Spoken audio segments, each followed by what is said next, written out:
કે ભાઈ કાંઈ અંદર વીઆઈ જાઓ, એટલે અમે વીઆઈ ગયા. પછી લોકો બધા દરવાજો બંધ કરી અને પૌવા જમે છે.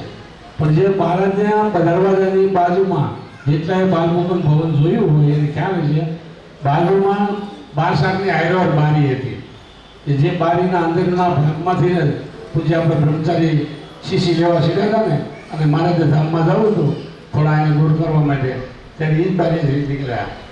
રામદેવ દ્વારા બાબા આપણે કાઢી મૂકે છે, પણ આપણે ભગવાન જોવા છે કેવા પૌવા ખાય. તમે બે એવા થઈ જાય જવાળા કે જો તો બારી ખુલે છે, એ બહારના ભાગમાં બારી ખુલતી નહીં. આમાં રામ થોડું કાઢા ખોલી પણ ક્યાં ખુલે, પછી બે ત્યાંથી ગઈ ગયા. થાય તો રોઈ કેમ થાય? પછી 2 વાર એને ટીંગાડો, 2 વાર હું ટીંગાડો, પણ અમે યાદ રાખીએ કે મહારાજ કઈ તપેલીમાંથી ક્યાં વાટકામ ખાય. આના સારું કઈ વાટકામ કરવા નહીં જાય, એ તો આપણે બોલે જ છે. જેવો દરવાજો ખોલ્યો અને એમાં બોલ્યા એક સ્વામી કે એવા છોકરાને જો લઈ જાય, અમે દરવાજે ઊભા હતા. તો અમે બીજા સાધુના વાટકા ન લીધા, ભલે અમને જેવી સમજણ જેવી હતી એવી, પણ મારા પાસે નાની તપેલી જમશી અને જે મારા જમે એ મોટું વાટકો એ લઈને અમે બાલમુકુંદ ભવનમાંથી મારા ચડી ગયા. એ મારા ચડી ગયા બોલ્યા કોઈ સાજા ન ઉભા દાડા આપણે ધર્મનું કંઈ સાજા ઉભા. પછી એમાં મારે જે ભક્તોના ભાવને જોઈ પૌવા રાખેલા છે. પછી અમે 2 જણા જમતા હતા એટલે આપણા દેવસ્વામી જે આપણે મારા શિષ્ય એ દેવસ્વામી કે અરે કોણ રહેવા દો અહીંયા તગારું ભેર્યું તો તર ખાવ. નહીં તો સ્વામી એ ખાણ છે અમારા માટે, પણ આ અમારા માટે પ્રસાદી છે. નિયમ એવો જોઈએ કે 2 રૂપિયાનો હાર ભગવાન માટે લઈ તો રૂપિયો મારો રૂપિયો એનો. મારે કે સફરજન લાવજો 500 ગ્રામ, તો 4 રૂપિયાનો આવ્યો તો 2 રૂપિયા મારા, 2 રૂપિયા એને. ભગવાનની જે સેવા કરી એમાં અમારો બીનો ભાગ. એટલે આ બ્રાહ્મણ કહેવાય ઉભો રહેતું, આપણે આચાર્ય નહોતા, અમે 2 મિત્ર. એ કે ઉભો રહ્યા, હવે હાલે તપેલીને સાંજે ધોઈને એક સાંજે એમ નાય. પછી પાછો આપણા લખણની ખબર હોય, આપણો મિત્ર હોય એટલે મને કે ઉભો રહે, પહેલાં 2 ગુટલા મૂકી ઠંડી તું બધું પી જાય. એટલે એ જે પૌવાવાળી તપેલી છે ને એ ભગવાનની તેથી અમને મળી ગઈ.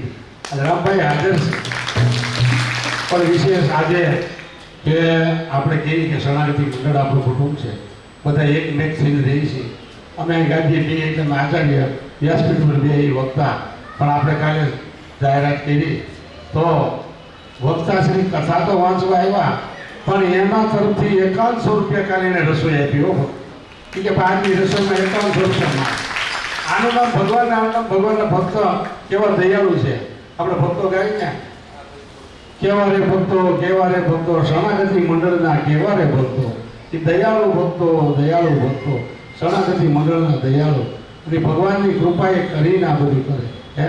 તો હવે આજે જો વક્તા શ્રી વ્યાસપીઠ ઉપર બિરાજમાન હોય અને એ જો 5100 રૂપિયાની સેવા કરતા હોય રસોઈની, તો આગળ જસવંતભાઈને બોલાવ્યું અને કીધું નહીં તો મને 2 શર્ટના પૈસા હું આપી દઉં તમને. પણ જે આ કાર્યની શરૂઆત જેને કરી તો મને આ ગોટો છૂટી ગયો છે, નકર આપણે તો ભાઈ ખાલી જગ્યાએ તો પૂછજો. પણ મારા તરફથી પ્રદીપને અને બળવંતને બેને મારે સન્માન કરવું. આ મારા તરફથી જો મંડળ તરફથી નથી ભાઈ, એટલે આના લોકો વિચાર કરતા નહીં. તો પ્રદીપ ભગત અને બળવંત ભગત આવ્યા અહીંયા અને એનું સન્માન મારે કરવું.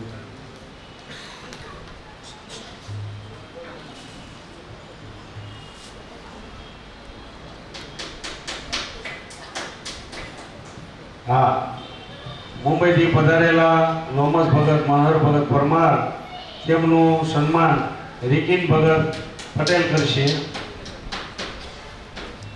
હાલો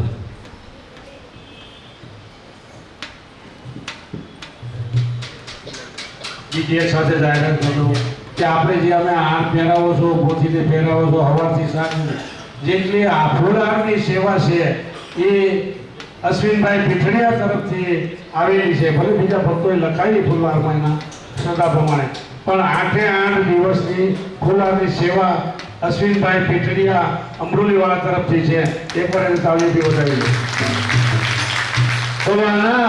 શ્રી કૃષ્ણ ભગવાનની જય. ચાલો ભાઈ આજા પ્રદીપ.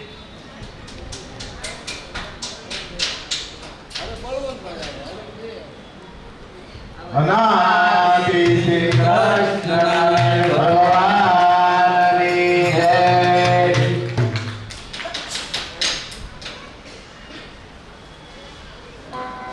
ભણિયાભાઈ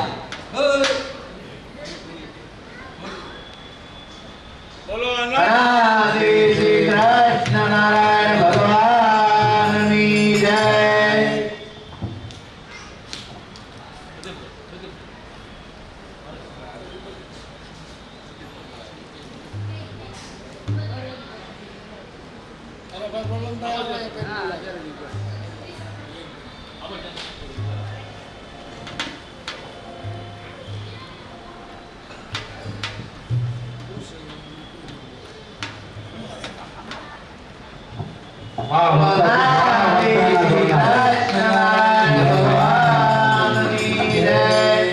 આ વક્તાબેનને પણ મજા આવી અને જસુબેનને એને મજા આવી એટલે આ બે ભક્તોને રાજી થઈ પ્રસાદી રૂપે 500 રૂપિયા આપ્યા. જોરદાર તાળીઓથી વધાવી.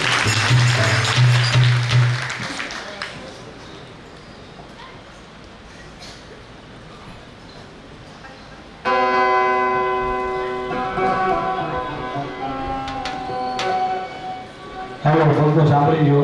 આજે જે મોટા વરસા પોથી યાત્રા છે 8:30 વાગે એમનો એડ્રેસ હું બોલી જાઉં છું.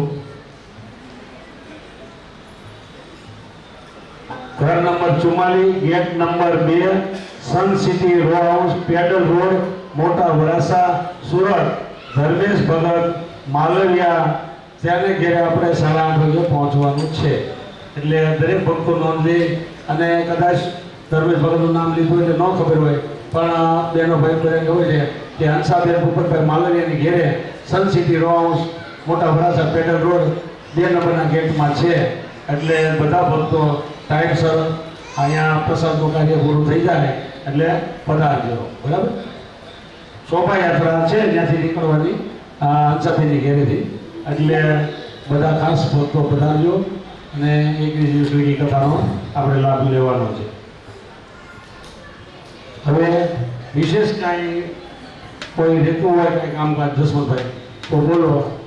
નગર પછીથી જે આપણો કાર્યક્રમ છે એ 5:45 થયા છે તો કિશોર ભગત અને સાજિંદાઓ તૈયાર થઈ જાઓ. પણ લિમિટ છે હો. 5:45 થયા છે. બેનો તમારે નાચવું હોય ગાવું હોય ગાઈ લેજો. 6:30 થાય એટલે આરતી થઈ જશે. કારણ કે 8 વાગે વાડી સોંપી દેવાની છે. 8:30 મોટા વરસ અમારે પહોંચવાનું છે. એટલે આપણે એ પ્રમાણે સમયને મર્યાદા ધ્યાનમાં રાખીને કામ કરવાનું. એટલે હવે તમારે જે વ્યવસ્થા હોય એ કરો આરતીની. બોલો નાદે શ્રી કૃષ્ણ ભગવાનની જય. ભાઈ હવે આ બાકડો લઈ લેજો તમે તારે.